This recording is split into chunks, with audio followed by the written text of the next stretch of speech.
আসসালামু আলাইকুম ওয়া রাহমাতুল্লাহি ওয়া বারাকাতুহু।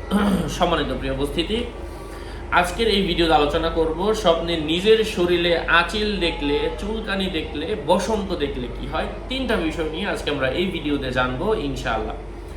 সাথে যুক্ত আছি আমি মুফতি জুবায়ের ইমাম। ভেরিফাই চ্যানেলের ডেসক্রিপশন বক্সে ক্লিক করলে পেজ এবং আইডি আসবে। এটা ছাড়া আলাদা অন্য কোনো পেজ নেই, আইডি নেই। নাম ছবি দেখে বিভ্রান্ত হওয়া যাবে না।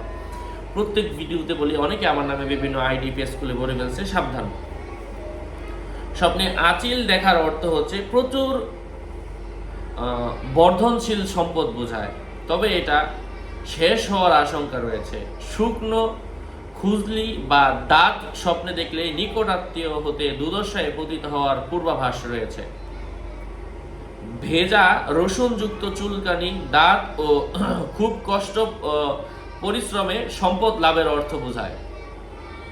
কারো মতে দরিদ্রের জন্য দাঁত দেখা পর্যাপ্ত সম্পদের লক্ষণ, আর ধনীদের জন্য নেতৃত্বের আলামত। কারো মতে যদি কেউ নিজের মধ্যে দাঁত খুজলি বা শ্বেত কুষ্ঠ দেখে, তবে তার তাবির হলো এটা অন্যের মধ্যে দেখা দিবে।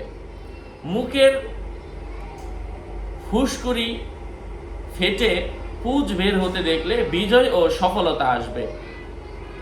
ফুরা, ফুসকুড়ি, খুজলি, দাঁত ও বসন্তের জমা পুঁজ দেখলে প্রচুর সম্পদ লাভ করবে। বসন্ত সম্পদের প্রাচুর্যের লক্ষণ। হাম, জলবসন্ত, ফুরা দেখা বাচ্চার কাছ থেকে চিন্তা সহ সম্পদ অর্জন করা এবং তা নষ্ট হওয়ার আশঙ্কার আলামত।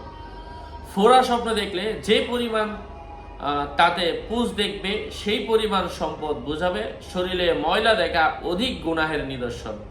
শরীরের লোম চলে যেতে দেখা সম্পদ চলে যাওয়ার পূর্বাভাস রয়েছে। আশা করছি বুঝতে পেরেছেন। আরও আপডেট পেতে সাথেই থাকবেন। আপনাদের মঙ্গল এবং দীর্ঘায়ু কামনা করে এখানেই শেষ করছি। দেখা হবে অন্য কোনো ভিডিওতে। ওয়াসসালামু আলাইকুম ওয়া রাহমাতুল্লাহি ওয়া বারাকাতুহু।